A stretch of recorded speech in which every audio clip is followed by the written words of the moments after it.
Hi, boys and girls. It's Mrs. White again from Straub Elementary in Maysville, Kentucky. And today we're going to do part 2 of growth mindset. Now, if you remember in our lesson yesterday, we talked about what growth mindset was. And growth mindset is this, it just energizes me to think about growth mindset. Remember, it's taking those negative thoughts and throwing them away and only filling our minds with positive thoughts about what we can become and what our future is going to be if we think positively. So I know sometimes it's frustrating, and we talked about yesterday how right now is a very frustrating time for us as children. And I can also say it's a very frustrating time for us as teachers too. I know that you're missing school, and I know that you're missing your teachers, because guess what? I'm missing school and I'm missing my students. So I know right now when you're trying to do work and maybe you're doing it at home with people, maybe you don't even have anybody to help you working on your work right now. And that's frustrating. And we're using a lot of that, probably some of that negative self-talk that we talked about yesterday. But we're going to start the lesson the same way that we ended the lesson yesterday, by taking those negative thoughts and throwing them away. Because for this next lesson, we're only going to be filling our minds with positive self-talk and teaching ourselves to rewire our brain to think in a way that lets us know that we can become anything that we want to. All right, so let's start with it. Let's take those negative thoughts out of our brain. Are you ready? We're going to take them right now. They're out of our brain, they're in our hands, and we're going to crumple them up. And just like those superstar baseball players, we're going to take those thoughts, and what are we going to do with them, boys and girls? We are going to throw them across the room, because we have no room in our hearts and our brains for negative thoughts. Today we're going to be talking about something called the power of yet. The power of yet is one of my favorite things to teach. I love teaching this with my guys, so I hope you're going to enjoy this lesson too. So again, you're probably sitting there thinking, well, what is the power of yet? Well, the power of yet goes right along with growth mindset, because a lot of times there's things that we want to do, right? It's a beautiful spring day out there. I want to be outside, maybe roller skating. But I don't know how to roller skate. Even my husband will tell you I'm not good at it, not at all. So I might start feeling bad about myself, because maybe I see my husband outside roller skating today and he is really good at roller skating, and I'm watching him and he's doing it so gracefully, and then I put on my roller skates, and you know what? I'd probably fall on my behind today if I tried to do that, because I'm not good at roller skating. But I need to think about, oh, Miss White, is that positive self-talk? If I just sit down and give up and I don't try to roller skate? You're right. That's not positive self-talk. That falls into those negative thoughts. And remember, we've already taken those negative thoughts and we've thrown them away. That's where the power of yet comes in. Because no, I can't roller skate today. I can't get the roller skates out of the box, put them on my feet, and already be a graceful roller skater. It's not going to happen, boys and girls. What is going to happen is I'm probably going to put those roller skates on, and I'm probably going to fall flat on my bottom. And it's probably going to happen more than once. Because just like with anything, we have to practice to get better. That's the power of yet. I can't do this yet, but I will be able to. I don't understand that yet, but I will. I'm not going to be able to do that yet, but with a lot of practice, I will be able to. It's retraining our brain to think. Well, today we're going to read a story called Giraffes Can't Dance, and it's by Giles Andre, and this is such a funny story. So let's see what Giraffe can't do. Let's see how he can't dance.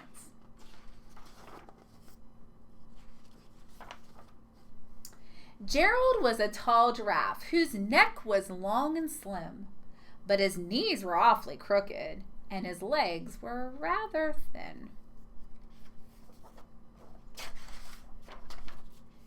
He was very good at standing still and munching shoots off trees, but when he tried to run around, he buckled at the knees. Now, every year in Africa, they hold the jungle dance, where every single animal turns up to skip and prance. And this year, when the day arrived, poor Gerald felt so sad, because when it came to dancing, he was really, really bad. The warthogs started waltzing, and the rhinos rocked and rolled. The lions danced a tango that was elegant and bold. The chimps all did a cha-cha with a very Latin feel, and 8 baboons then teamed up for a splendid Scottish reel.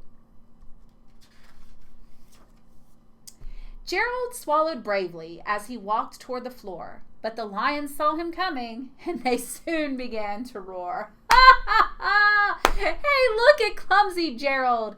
The animals all sneered. Giraffes can't dance, you silly fool! Oh, Gerald, you're so weird. It's not very nice, is it, boys and girls? Gerald simply froze up. He was rooted to the spot. They're right, he thought. I'm useless. I feel like such a clot. So he crept off from the dance floor and he started walking home. He never felt so sad before. So sad and so alone. So he's got that negative talk going right now, doesn't he? Boys and girls, what does he need to do? He needs to take it out, crumple it up, throw it away. Then he found a little clearing and he looked up at the sky. The moon can be so beautiful, he whispered with a sigh.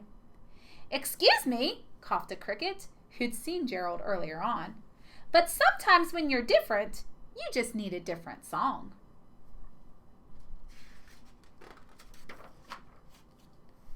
Listen to the swaying grass and listen to the trees.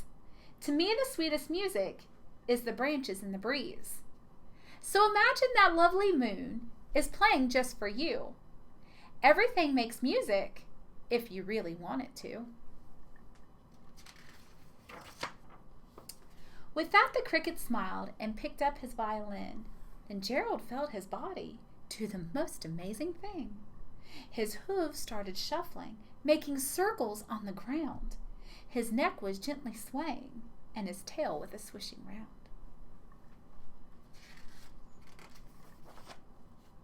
He threw his arms out sideways, and he swung them everywhere.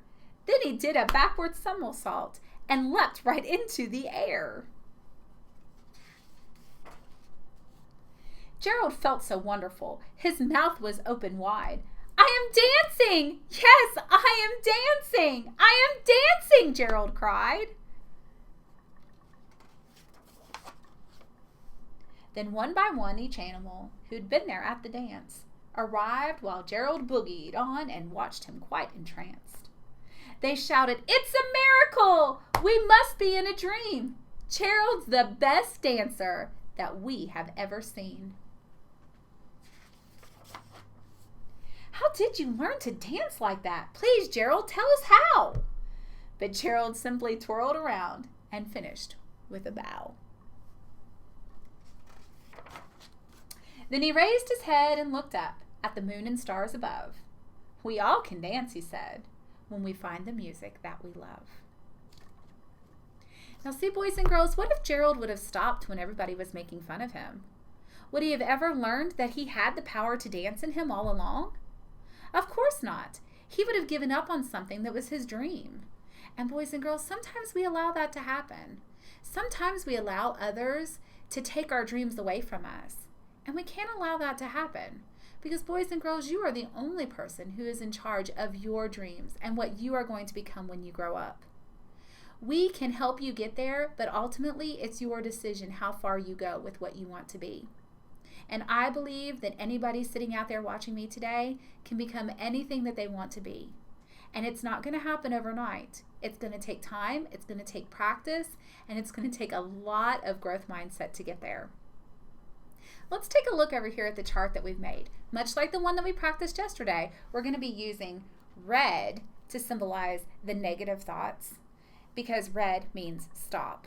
And we're going to be using the color green to symbolize the good thoughts, the renewal thoughts, the thoughts of positivity. So let's look up here. And we're going to go back to my roller skating thought that I was thinking of. So I've got the words up here, I cannot. Because I told you I cannot roller skate. So I'm going to put up there roller skate. I cannot roller skate.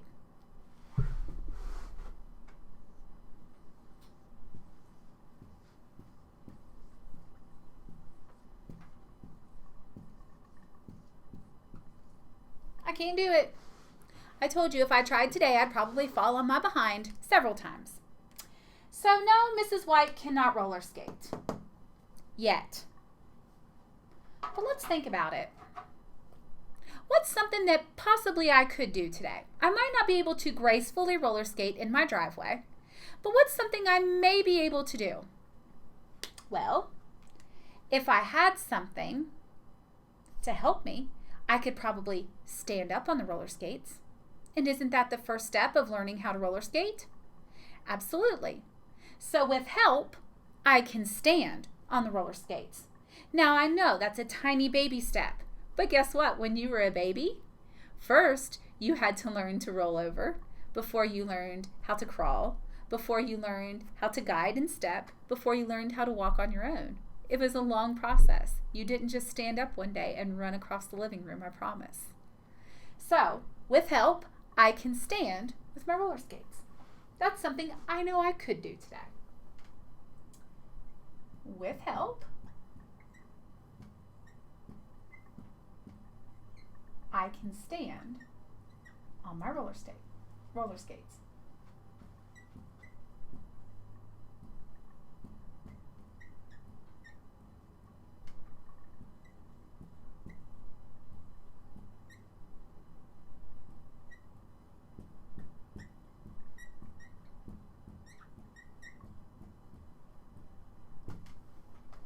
Now let's think of something that a lot of boys and girls tell me from time to time that they can't do. One of the things I hear a lot in my classroom is, I cannot read. I hear that a lot, and I hear that a lot with sad faces, because my boys and girls want to learn. They want to learn how to read. They want to read those big chapter books like I sit and read to them during carpet time. They want to be able to do that the minute they walk into my first grade classroom. And that is a big, huge goal and dream for my first grade kids, is to be able to read a chapter book. But much like me roller skating, learning how to open up a chapter book and read it overnight is not something that happens. It's something that requires a lot of practice. And it's one of the things that I see a lot of negativity come out in children. Because you think that because you can't do it all at once that you're never going to be able to do it. And that's not the truth. So what we need to do is we need to take I can't read. I can't do it yet. But you're going to be able to do it. I am 100% guaranteed, absolutely sure that everyone out there is going to be able to read. So let's take that big dream of I cannot read and let's break it down into something smaller. Before I can read a big book, I have to learn how to read a word, right? And before I can learn how to read a word, I have to be able to blend my sounds together. So maybe that's something you can do today. Maybe you can't read a big book, but maybe you can blend your sounds together. So that's taking a big dream and let's breaking it into a very small, realistic goal of something that I can do today. And that tiny goal of blending a word is going to get you to reading, because that's part of the practice. LeBron James didn't go out and start shooting three-pointers the very first time he tried. I guarantee you there was a lot of practice in a gym of him learning how to dribble, learning how to do layups, learning how to do all kinds of things before he ever learned how to sink a three like he can. So, I can blend a word together.